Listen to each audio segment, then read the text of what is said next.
¿Cómo están, chicos? ¿Cómo les va? Muy buenas noches con todos. ¿Cómo han pasado? Buenas noches. Buenas noches, licenciado. Dicen buenas noches.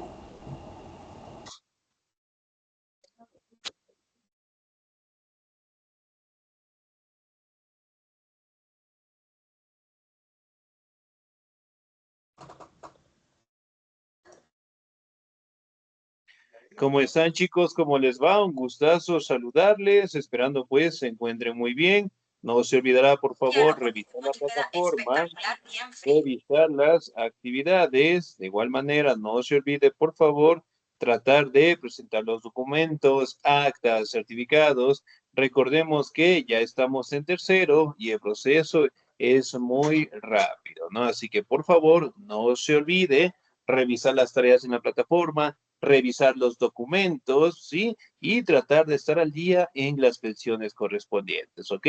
Bien, chicos, vamos a seguir avanzando, por favor, en nuestro contenido. Y el siguiente tema que nosotros vamos a revisar es acerca de las sublevaciones y cambios en América, ¿no? Como ustedes saben, prácticamente cuando llegaron los españoles, ¿sí? Todas las cosmovisiones indígenas, prácticamente todas fueron reemplazadas, ¿no? Obviamente, pues, con la visión europea, tanto la religión, tanto las actividades en este caso que realizaban, y de igual manera, ¿sí? La población nativa, especialmente los indígenas en ese caso, lograron ser esclavizados, ¿no?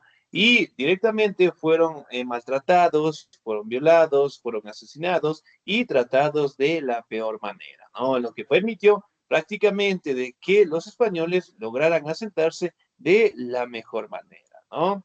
Muy bien, sublevaciones y cambios en América. Me ayuda, por favor, en la presentación el señor o la señorita. Muy bien, me ayuda el señor Juan José, por favor.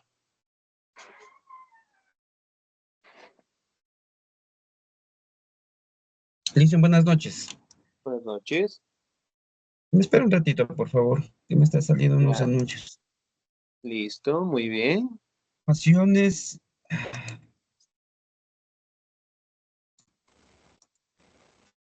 Sublimaciones y cambios en América. El enorme desarrollo económico-comercial que se habían experimentado en las colonias americanas durante el siglo XVI y XVII se debió al sistema de plantaciones masivas de productos consumidos por el mercado europeo y al comercio esclavista. Sin embargo, se comenzaron a producir discrepancias entre los productores criollos y la metrópoli respecto a la explotación de las riquezas que se extraían de los incas. Muy bien, que se extraían de las Indias, ¿no? Excelente, 10, muchísimas gracias. Ahora, prácticamente podemos establecer que las sublevaciones y los cambios en América empezaron desde el siglo XVI al siglo XVII en general, ¿no?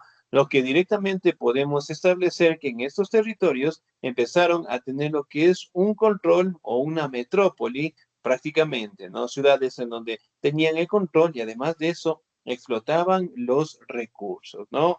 Cabe mencionar que aquella época prácticamente los españoles utilizaron todos los recursos de los indígenas para que España como tal lograra resurgir como una potencia fuerte, ¿no? Lo que directamente obligó a que más europeos prácticamente lucharan por tener territorios en el continente americano. Ahora, nos vamos a la siguiente presentación. ¿Me ayuda el señor o la señorita? ¿Me ayuda, por favor? La señorita Verónica Torres, por favor. Buenas noches, licenciado. Buenas noches. Sublevaciones y cambios en América.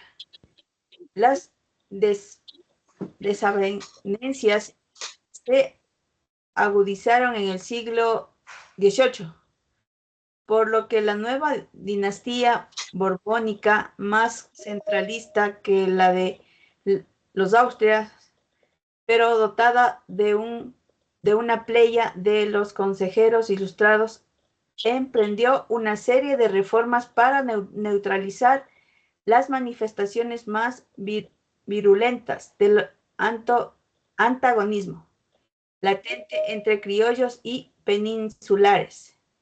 En la segunda mitad del siglo XVIII, América se había convertido para los Borbones en uno de sus más preciosos tesoros y una de las inversiones que más réditos rendía. Muy bien, señorita Díaz, muchísimas gracias. Ahora, prácticamente no podemos establecer que la dinastía borbónica, para aquella época, estaba controlando el imperio de España, ¿no? Lo que directamente permitió sacar bastantes beneficios de estos territorios y además directamente explotarlos, ¿no? Ahora, aquí también se dan algunos levantamientos por algunos líderes indígenas, ¿no? Pero obviamente, pues los españoles tenían lo que es un ejército muy grande, tenían el control absoluto de los territorios y además de ello, prácticamente, ¿no? Los indígenas no eran muy numerosos de aquella época, ¿no? Y entonces los líderes que en su momento pues se levantaban en contra de los españoles prácticamente eran ajusticiados y eran asesinados en medio de las plazas, ¿no? Y el castigo que en este caso recibían, miren, justamente el de acá. ¿Sí? Colocaban a la persona, en este caso, en esta posición, y era jalado, en este caso, por los caballos, ¿sí? Entonces era una situación sumamente complicada, sumamente difícil, y a pesar de eso, los indígenas, en este caso los líderes, seguían en constante levantamiento, ¿no? Ahora, vamos a determinar directamente qué cambios fueron dándose en la situación política. ¿Me ayuda, por favor, el señor o la señorita? Muy bien. ¿Me ayuda, por favor, el señor Jorge Tipantuña? Licenciado, muy buenas noches. Buenas noches. Situación política. Carlos III gobernó el imperio bajo la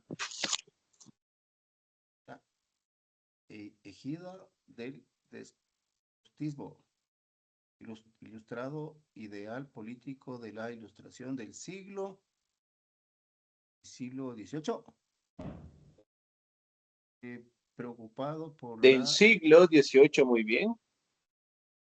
por la elevación del nivel económico, social y cultural del pueblo, en un incipiente sentido democrático y bien controlado desde arriba por las clases dirigentes aristocráticas de la época. Su máxima se podría expresar un todo para el pueblo, pero sin el pueblo. Para ello se rodeó de hábiles ministros como Florida Blanca,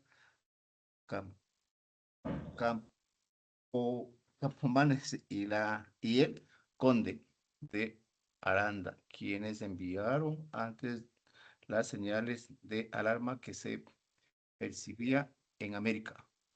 Unos aptos y resueltos gobernantes como el virrey Virtes a la región rioplatense y el marqués de la Torre a la Capitanía General de Cuba. Gracias, licenciado. De Cuba, muy bien, muchísimas gracias, Díaz. Ahora, si bien es cierto, ¿no? Nosotros podemos establecer que dentro de la situación política, en este caso de América, en el siglo XVIII, tuvo un crecimiento muy bueno, en este caso para los españoles, ¿no? Aquí justamente, pues, en el gobierno de Carlos III, y obviamente, pues, el control no solamente estaba en base a las autoridades españolas, ¿no? Aquí también podemos establecer que en la mayoría de los territorios, es decir, del continente americano, se establecieron lo que son virreinatos, ¿no?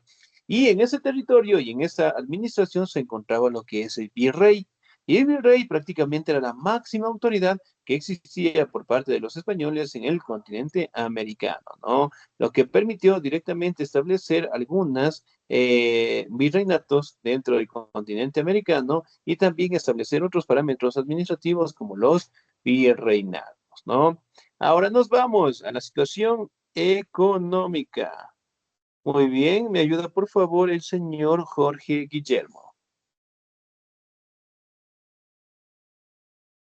Buenas noches, licenciado. Buenas noches con todos, compañeros. Buenas noches. Situación económica a través del fomento de las sociedades económicas de amigos del país. Las colonias cobraron un enorme auge.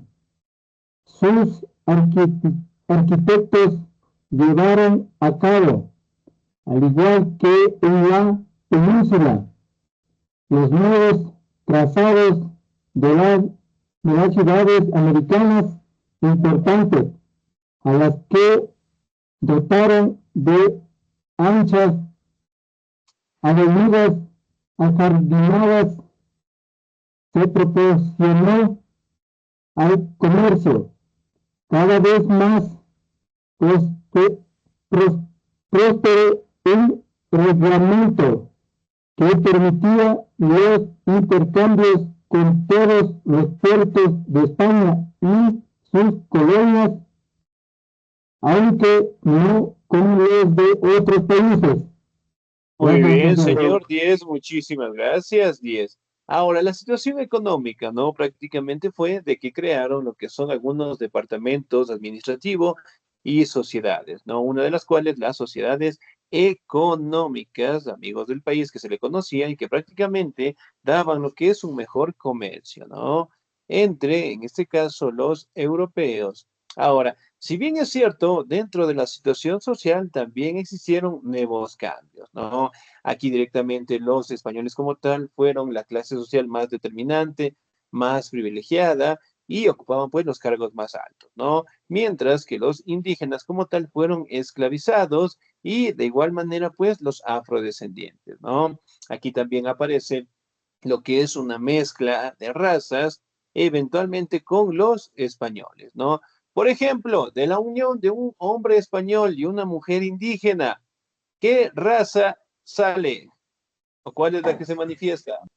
Mestizo. La mestiza, licenciado. Mestizo, licenciado. Mestizos. Los Mestizo, mestizos. Mestizo, Muy licenciado. bien. ¿Quiénes son los criollos?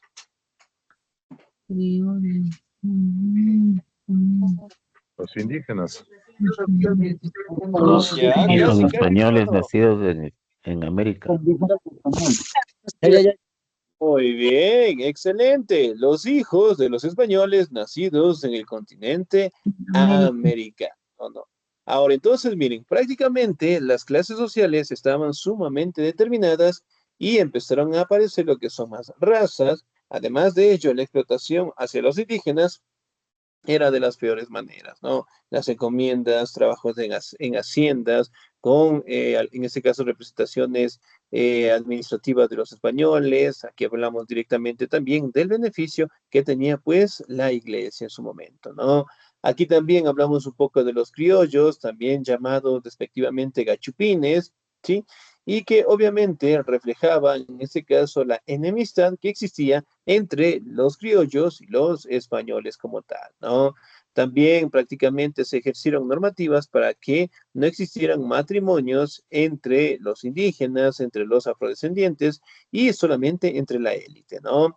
Aquí también podemos establecer que se dieron lo que son los primeros grupos independentistas, por decirlo así, que prácticamente buscaron expulsar a los españoles, ¿no? Sin embargo, no lo consiguieron. Si hablamos, uno de los ejemplos fue prácticamente los vegueros de Jesús del Monte, que prácticamente era un territorio grande que tenía La Habana en Cuba, y eventualmente existieron grandes rebeliones en aquella época. En 1717 y en 1723, ¿no? Prácticamente los afrodescendientes se levantaron en armas, mataron a las autoridades españolas. Sin embargo, el ejército español, que para aquella época era uno de los más grandes, ¿sí? fue directamente enviado a calmar esa situación, ¿no? Y ahí prácticamente tuvieron que enfrentarse con los esclavos fueron derrotados y también fueron asesinados de las peores maneras, ¿no? Es decir, a ellos, en este caso, los colgaron de los árboles más grandes, pero sobre todo de los caminos principales que llegaban directamente a La Habana en general, ¿no? Y eso lo hacían con la finalidad de evitar más levantamientos y eventualmente los indígenas seguían directamente sufriendo el maltrato, ¿no? De igual manera los afrodescendientes y que prácticamente fueron los momentos en donde las pequeñas luchas, ¿sí? Empezaron a darse, ¿no? Como ustedes saben, prácticamente acá aparece lo que es una enemistad muy fuerte entre los criollos, ¿no? Que particularmente podemos determinar en este caso que los españoles tenían lo que es un control absoluto de los territorios. Sin embargo, los criollos como tal prácticamente empezaron a tener lo que es una envidia por los beneficios que ellos tenían. A más de eso, manifestaron que ya no querían directamente enviar sus productos a España, cosa que los españoles lo hacían, y sino más bien ellos quedarse con estos territorios, ¿no? Por ende, directamente empezaron a planificar lo que son los levantamientos, ¿no? Ahora también podemos establecer de que se dieron otros levantamientos directamente en el siglo XVIII y en este caso conocido como la rebelión o la revolución de los estancos en general, ¿no? Que prácticamente fue un impuesto cuando los españoles prácticamente en la colonia lo crearon hacia el aguardiente, hacia el tabaco, y eventualmente pues la gente humilde como tal se levantó en armas en contra de los españoles como tal, ¿no? Por el maltrato, el abuso que ellos tenían en este caso. Nosotros tal vez hemos visitado el centro histórico. Sí, profe, siempre visitamos. Sí, licenciado. Ya, muy bien. En el Monumento de la Independencia, en la partecita de atrás, bueno, inclusive en el mismo monumento, ¿no les aparecen nombres de algunas personas, de algunos barrios? Sí, ahí hay unas placas. Dentro de las placas hay algunos nombres. La ronda. Ya, muy bien. Entonces, bueno, si en algún momento hacemos la ruta de las iglesias, ahí directamente vamos a conocer, ¿no?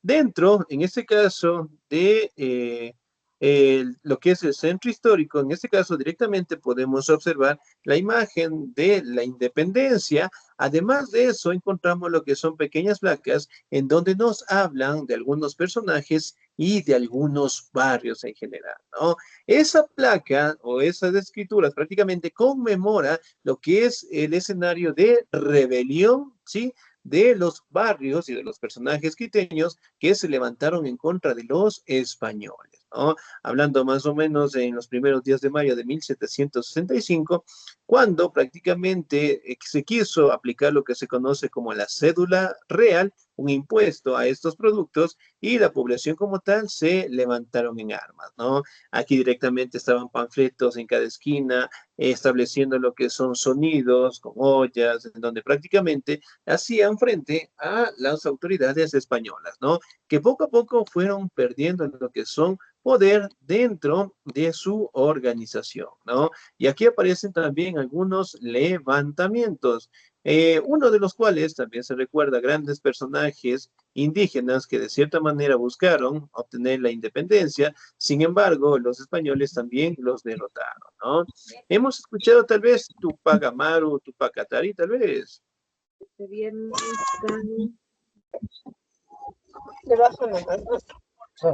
Sí, no, lo hemos escuchado tal vez. Sí, profe, sí hemos escuchado.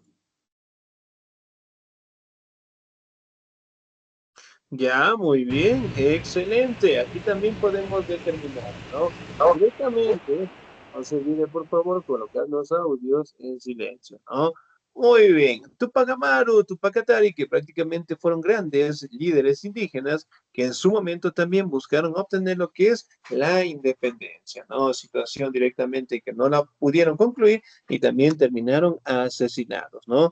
Pero lo que se destaca prácticamente es que los indígenas no dejaban su brazo a torcer y obviamente buscaron siempre la manera de independizarse de los españoles, ¿no?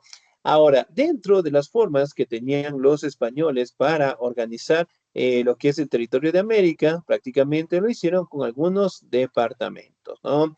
Ahora, vamos a determinar la organización social que mantuvieron los españoles dentro de nuestro territorio, ¿no? Y obviamente, pues, cómo estaban establecidos cada uno de ellos. Me ayuda, por favor, en la presentación el señor o la señorita. Muy bien. Ok, me ayuda, por favor, la señorita Shirley. Lorena Niemes, por favor. Buenas noches, licenciado. Buenas noches, por favor. Organización social.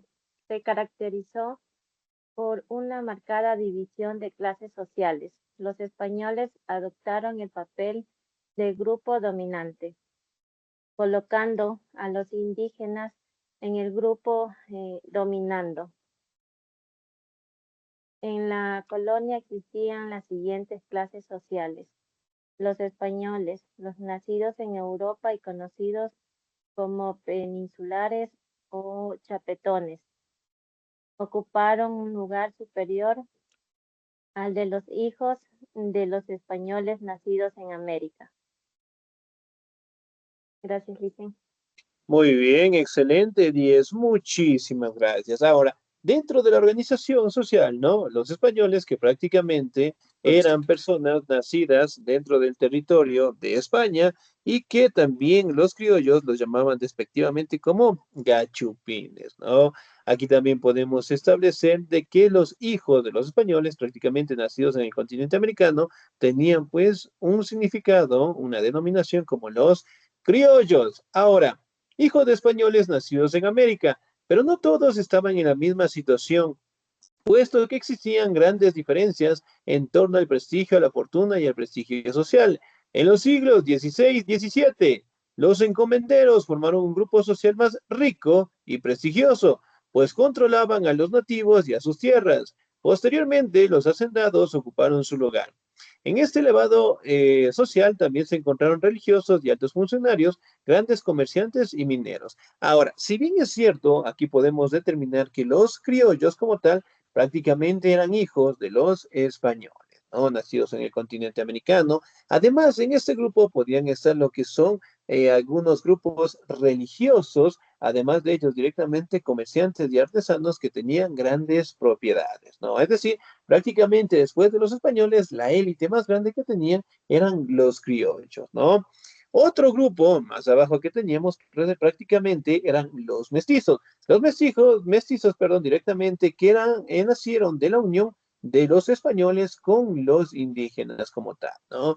Como ustedes saben, en los primeros viajes, los españoles no fueron acompañadas por las mujeres españolas y eso, con el pasar del tiempo, prácticamente logró darse esta unión, ¿no? Pero como ustedes saben, fue de la peor manera. Ellos abusaban de las mujeres indígenas, las violaban, las mataban, las asesinaban, ¿no? Y además de ello, los españoles no reconocían directamente a los hijos y eventualmente los trataban de la peor manera, ¿no? Prácticamente para ellos, sí, los hijos directamente tenidos con las mujeres indígenas eran pues una deshonra, ¿no? Y por ende directamente los trataban de las peores maneras. Y finalmente, dentro de la clase social, podemos determinar a la clase social explotada, es decir, a los indígenas como tal, ¿no? Que prácticamente los que sobrevivieron fueron directamente utilizados como los esclavos y a realizar los trabajos forzados, ¿no?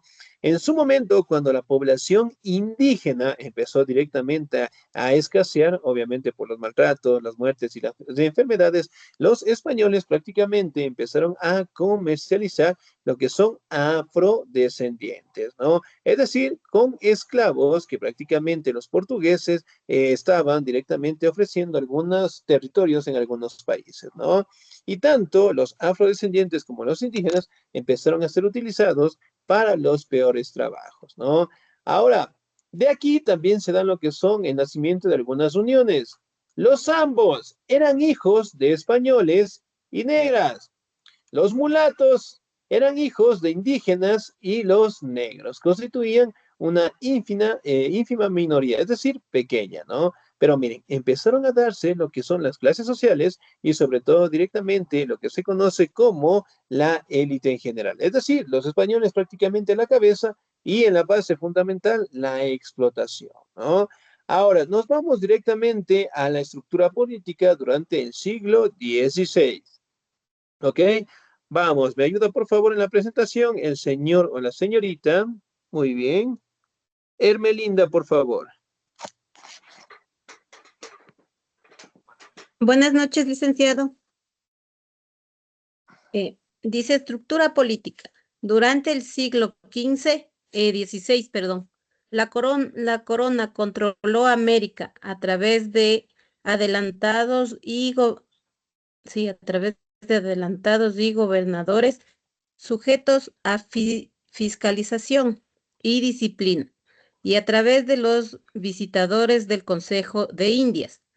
El adelanto era, por lo general, un capitán que mandaba por orden del rey, aunque, dada la lejanía, poseía poderes discrecionales. Pronto se ocuparon del gobierno de las colonias dos organismos hispanos, la Casa de Contratación de Sevilla y el Consejo de Indias. Desde la península adoptaban disposiciones generales, pues las particulares recaían en los adelantados. Ok, muy bien, muchísimas gracias. Ahora, si bien es cierto, nosotros podemos establecer, ¿no? Prácticamente lo que es el control que los españoles prácticamente empezaron a tener, ¿no? Aquí directamente podemos establecer que empezaron a tener lo que es un control de territorios directamente por los gobernadores, por la fiscalización, y además de eso, en este caso, por el Consejo de Indias en general, ¿no? Entonces, si bien es cierto, nosotros podemos establecer prácticamente, ¿sí?, que los españoles empezaron a tener un control de esos territorios, creando lo que son departamentos administrativos, ¿no? Aquí también podemos hablar de la Casa de Contratación de Sevilla, el Consejo de Indias, que prácticamente daban la potestad de crear más departamentos administrativos, ¿no? Una de las autoridades más fuertes en política era el virrey.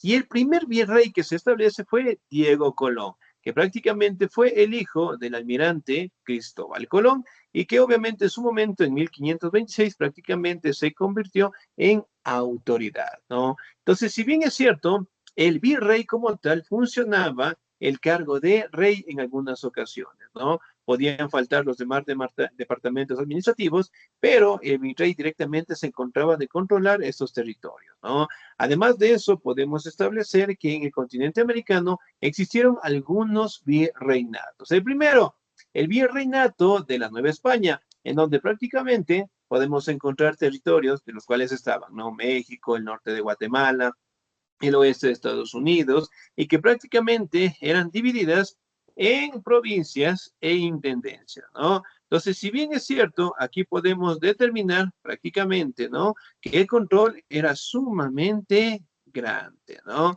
Entonces, ahora vamos a determinar otra estructura u otro virreinato que prácticamente tenían los españoles, ¿no? Vamos acá, el virreinato del Perú. Si bien es cierto, nosotros podemos establecer que otro virreinato muy grande fue el del Perú. Aquí también podemos encontrar 8 intendencias, el virreinato del Río de la Plata, el virreinato, en este caso no del Río de la Plata, estaba conformada por los territorios de Argentina, Uruguay, Paraguay, sí, parte de Bolivia también. El virreinato de Nueva Granada estaban conformados por países como Panamá, Colombia, Venezuela, Ecuador, ¿no? Y prácticamente estaban divididas en intendencias. Otra forma territorial, en este caso, que tenían los españoles eran prácticamente las capitanías generales, ¿no? Ya esto estaba directamente gobernada o a cargo de un capitán general, ¿no? Entonces, prácticamente las capitanías existieron en la mayoría del continente americano y eventualmente ostentaban lo que son grandes recursos en la creación de normativas, ¿no? Otra de las grandes autoridades o departamentos administrativos fue la Real Audiencia, ¿no?, que tenía actividades judiciales, administrativas, gubernamentales. Aquí también podemos hablar que la más antigua se creó en Santo Domingo en 1511 y después apareció en Panamá también, ¿no? El Consejo de Indias, el Consejo Supremo de Control de toda América Española, y sobre todo también podemos establecer que ese control también lo hacía un eclesiástico como tal, ¿no? Ahora, si bien es cierto, también existieron lo que son pequeños departamentos administrativos que ayudaban a estos territorios, como uno de los cuales era el cabildo. ¿Me ayuda, por favor, en la lectura el señor o la señorita? Muy bien, ¿me ayuda, por favor, la señorita Gladys Omaira? El cabildo.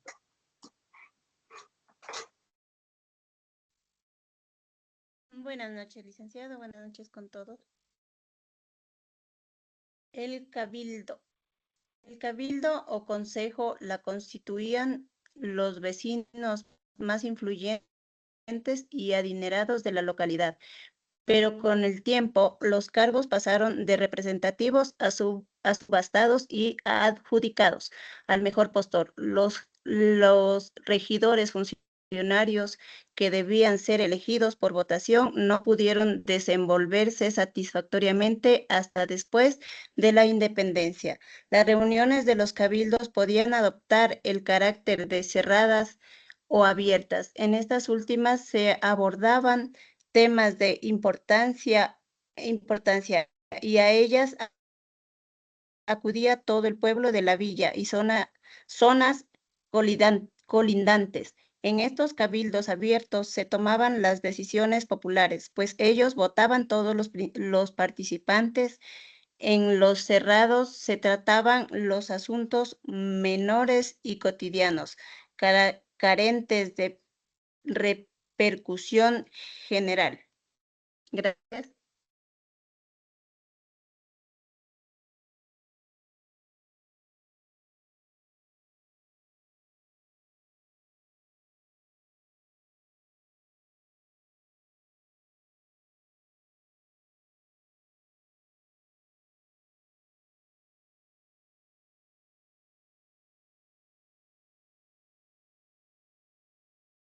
No se escucha nada.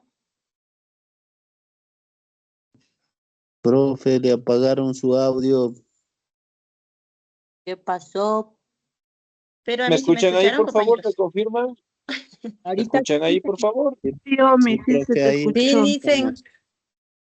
Listo, muy bien. Bueno, como les mencionaba, ¿no? Los cabildos prácticamente funcionaban, ¿sí?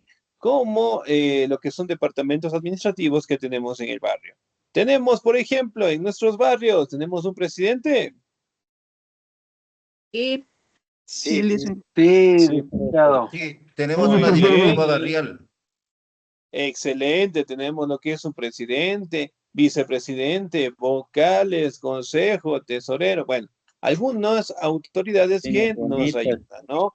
Y eso prácticamente aparte de los cabildos, que prácticamente en su momento pues solamente lo ejercían aquellas personas que tenían grandes recursos, personas que sabían leer y escribir correctamente, mientras que la población como tal, y en la mayoría de los casos, no participaban, ¿no? Por ende, solo la toma de decisiones estaba a cargo de los españoles como tal. Como ustedes saben, prácticamente el control de los españoles fue muy fuerte e inclusive pues lograron crear lo que son la fundación de grandes universidades, ¿no? Que obviamente siguen vigentes la mayoría de ellas en la actualidad en el continente americano. Ahora, vamos a la siguiente presentación. ¿Me confirman? ¿Pueden ver la siguiente presentación? Sí, Sí, dicen. licenciado. Muy bien. Fundación de escuelas. ¿Me ayuda, por favor, el señor o la señorita? ¿Me ayuda, por favor, la señorita Edith de Jesús? Buenas noches, Licen. Buenas noches con todos. Fundación de universidades, fundación de escuelas. Desde principios de la colonización, los sacerdotes dominicos y franciscanos establecieron escuelas primarias para niños y adultos. En 1505, Fray Hernán Suárez comenzó la enseñanza elemental en el convento de la Orden de San Francisco, destinada a los hijos de españoles y de indios nobles, sobre todo en Perú y México. Fundó el Colegio de San Francisco en 1523 y en 1525. El Colegio Imperial de la Santa Cruz para caciques e indios notables a fin de ganarlos para la causa del emperador y del cristianismo y hacerlos interlocutores válidos entre la masa indígena. Gracias, Licen. Muy bien. Excelente, muy bien, 10, muchísimas gracias. Entonces, miren, la fundación de las universidades, ¿no? Que en la mayoría, por no decir todas, prácticamente fueron realizadas, ¿sí? Por los eclesiásticos, ¿no? Y obviamente las universidades, las iglesias, de igual manera, eran creadas en las ciudades más importantes de la colonia. Por ejemplo, si yo preguntara en el Ecuador, ¿cuál es la universidad más antigua de todas? La Universidad La Central. Central. La Universidad Central. La Universidad Central del Ecuador, aproximadamente, ¿entre qué años se dio su creación? 1800. En 1620. Muy bien, aproximadamente en 1620, ¿no? Bueno, algunos historiadores mencionan de 1594, inicios, pero bueno. Pero aquí podemos determinar que la visión de los españoles abarcaba eso, ¿no? Crear lo que son grandes iglesias, crear grandes universidades, pero obviamente no lo hacían para la población en general, sino más bien para la élite, es decir, para los españoles como tal, ¿no? También dentro de la fundación de las universidades a principios del siglo XVII, prácticamente empezaron a tener grandes escritores dentro de la colonia, ¿no? Como la monja mexicana Sor Juana Inés de la Cruz, poeta, ensayista, el peruano Inca Garcilaso de la Vega. Aquí también podemos hablar, en este caso, del dramaturgo hispano-mexicano Juan Ruiz de Alarcón, y que prácticamente ellos eran voceros, en este caso, de las injusticias que los españoles realizaban en contra de los indígenas como tal, ¿no? Y como ustedes saben, prácticamente los españoles lograron lucrarse de estos territorios y eventualmente empezaron a darse lo que son los procesos de independencia prácticamente entre los años de 1800 en adelante, ¿no? Pero en fin, aquí podemos determinar que lograron tener un gran control, lograron crear grandes iglesias, grandes universidades que en su momento pues siguen vigentes hasta el día de hoy, ¿no? Bien, chicos, ¿alguna duda, alguna inquietud hasta ahí, por favor? No, Licen. No, Licen. No, Licen, totalmente claro.